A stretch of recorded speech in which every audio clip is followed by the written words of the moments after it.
नमस्ते और आज के इस शानदार विश्लेषण में आपका बहुत बहुत स्वागत है। आज हम एक ऐसी बौद्ध कथा पर बात करने वाले हैं जो सच कहूं तो सीधे हमारे मन की उलझनों पर चोट करती है। अब देखिए, हम सभी अक्सर कल की चिंता में, फ्यूचर के प्लानिंग में इतने खो जाते हैं कि आज को जीना ही भूल जाते हैं, है ना? इस पूरे विश्लेषण में हम इसी बात की तह तक जाएंगे कि आखिर भविष्य की इन चिंताओं को छोड़कर वर्तमान में कैसे जिया जाए। हमारा आज का विषय है कल का भ्रम, वर्तमान में शांति। और यकीन मानिए, ये बिल्कुल सटीक है, क्योंकि असली शांति कहीं और नहीं बल्कि हमारे आज में ही छिपी है। तो अपना पूरा ध्यान यहीं बनाए रखिएगा, क्योंकि ये चर्चा वाकई बहुत ही दिलचस्प होने वाली है। तो कहानी की शुरुआत होती है एक नौजवान से। वो गौतम बुद्ध के पास एक ऐसा सवाल लेकर आता है जो शायद कभी न कभी हम सब के दिमाग में जरूर खटकता है। वो पूछता है, आखिर ये मानव दुख आता कहाँ से है और क्या सच्ची शांति सच में मुमकिन भी है? वो युवक बुद्ध से कहता है कि उसकी उम्र अभी बहुत कम है, लेकिन फिर भी ना उसे हमेशा एक अजीब सा बोझ, एक अनजाना सा दुख महसूस होता है। उसे ये चिंता खाई जा रही है कि अगर अभी इतना दुख है तो भाई पूरी जिंदगी में आगे क्या होगा। जरा सोचिए, ये एक ऐसा सवाल है जो हम सभी की अंदरूनी उलझन को कितनी खूबी से दर्शाता है। चलिए अब बढ़ते हैं हमारे पहले हिस्से की तरफ, मानव दुख का मूल कारण। देखते हैं कि बुद्ध इस गहरे सवाल का क्या जवाब देते हैं। अब बुद्ध उसे कोई लंबा चौड़ा उपदेश नहीं देते, इसके बजाय वो उसे सीधा जिंदगी का एक कड़वा सच दिखाने ले जाते हैं। वो उस युवक को एक ऐसे घर में ले जाते हैं जहां एक बुजुर्ग अपनी मृत्यु शैया पर है, अपनी जिंदगी की बिल्कुल आखिरी सांसें गिन रहा है। बुद्ध उस युवक से बस इतना कहते हैं कि यहाँ चुपचाप बैठो और सब कुछ देखो। और यहीं पर एक बहुत ही कमाल की बात सामने आती है। जब बुद्ध उस युवक से पूछते हैं कि मुझे तो तुम्हारे दुख कहीं दिखाई नहीं दे रहे, तो वो युवक एकदम हैरान होकर कहता है, अरे मेरे दुख तो मेरे अंदर है ना, वो आपको बाहर से कैसे दिखाई देंगे? और ये बात बिल्कुल 100% की है। हमारी असली पीड़ा, हमारे तनाव हमेशा हमारे भीतर होते हैं। वो बाहर से भले ही न दिखें, लेकिन अंदर ही अंदर हमें खोखला कर रहे होते हैं। अब आते हैं दूसरे भाग पर, भविष्य के लक्ष्यों का जाल। कहानी अब उस बुजुर्ग के इर्द गिर्द घूमने लगती है और हमें एहसास होता है कि ये भविष्य का जाल कितना खतरनाक हो सकता है। अगर हम उस बुजुर्ग की पूरी जीवन यात्रा को देखें ना, तो कहानी बचपन की उस बेफिक्र आजादी से शुरू होती है। वो बुजुर्ग बुद्ध को देखकर अपनी पूरी जिंदगी का पन्ना दर पन्ना खोलने लगता है। उसकी आवाज में एक अजीब सी थकान है, भाग दौड़ की थकान। पहले जवानी में समाज का प्रेशर, फिर एक सफल व्यापारी बनने की वो अंधी दौड़, पैसा कमाया, परिवार बनाया, लेकिन फिर पत्नी को खोने का सदमा भी झेला। उसने हमेशा यही सोचा था कि बस एक बार सब कुछ व्यवस्थित हो जाए, सब कुछ सेट हो जाए, फिर आराम से ध्यान करूंगा, शांति की तलाश करूंगा। लेकिन अंदाजा लगा ये क्या हुआ, वो कल कभी आया ही नहीं। और आज अपनी जिंदगी के बिल्कुल आखिरी पलों में उसके हाथों में सिर्फ और सिर्फ पछतावा है। वो जिंदगी भर बस भागता रहा और समय उसे निगलता चला गया। तो सवाल ये है कि इस अंधी दौड़ की असल कीमत क्या चुकाई उसने? लगातार दूसरों से अपनी तुलना करना और भविष्य के लिए बिना रुके कोल्हू के बैल की तरह काम करना। हमारा सबसे बड़ा भ्रम पता है क्या है?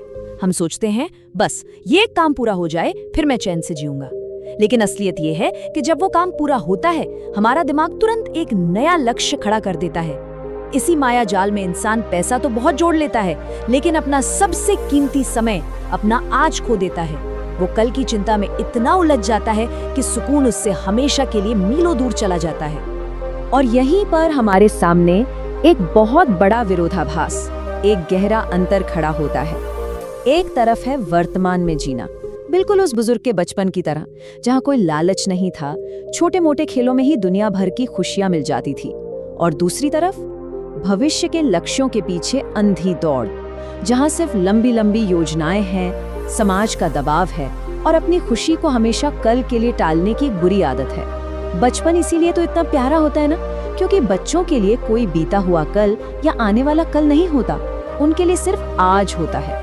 जबकि हम बड़े होकर भविष्य की चिंताओं के गुलाम बन जाते हैं, और यही हमारे सारे दुखों की असली जड़ है। भाग 3, छोड़ने की आवश्यकता। अब यहाँ से ये पूरी चर्चा एक बहुत ही शांत और गंभीर मोड़ लेती है।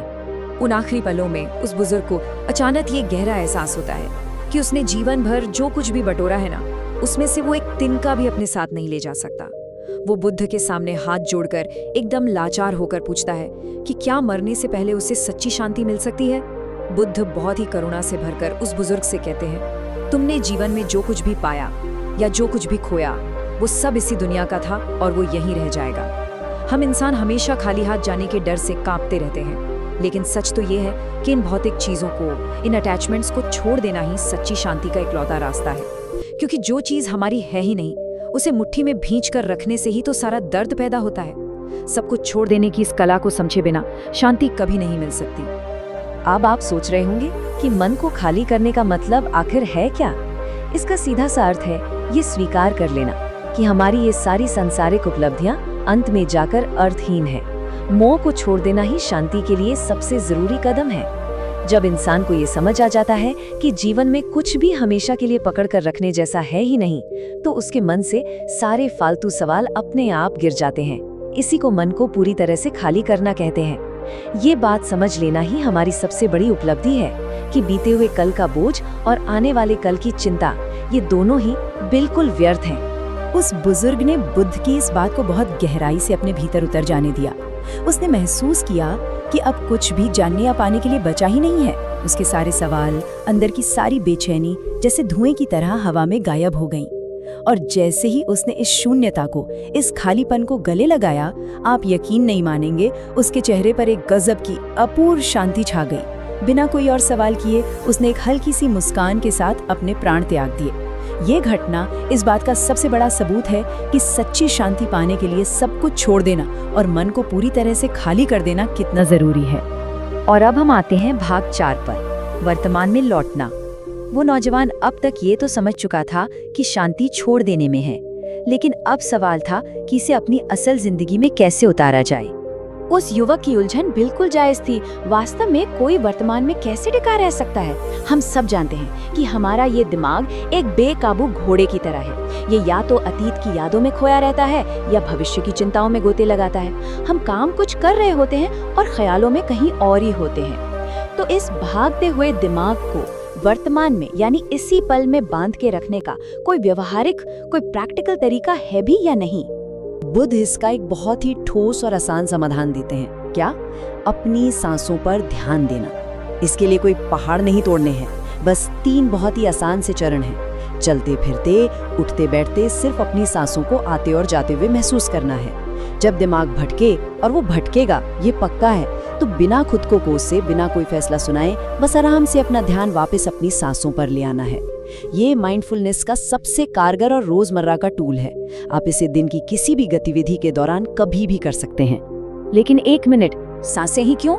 यहाँ बुद्ध एक बहुत ही गहरा तर्क सामने रखते हैं। जरा खुद सोचिए, क्या आप कल की सांस आज ले सकते हैं? नहीं। क्या आप आने वाले कल के लिए सांस बचाकर रख सकते हैं? बिल्कुल नहीं। सांस केवल और केवल अभी में चलती है, इसी पल में। जब हमारा ध्यान सांसों से जुड़ जाता है तो हम खुद ब खुद वर्तमान से जुड़ जाते हैं। सांसें ही वो सबसे मजबूत लंगर हैं जो हमें वास्तविकता से बांधे रखती हैं और आने वाले कल की सारी चिंताओं को पल भर में उड़ा देती हैं। और इसी के साथ हम इस विश्लेषण के बिल्कुल अंत पर पहुंच गए हैं। हमारे सामने एक बहुत ही शक्तिशाली विचार है।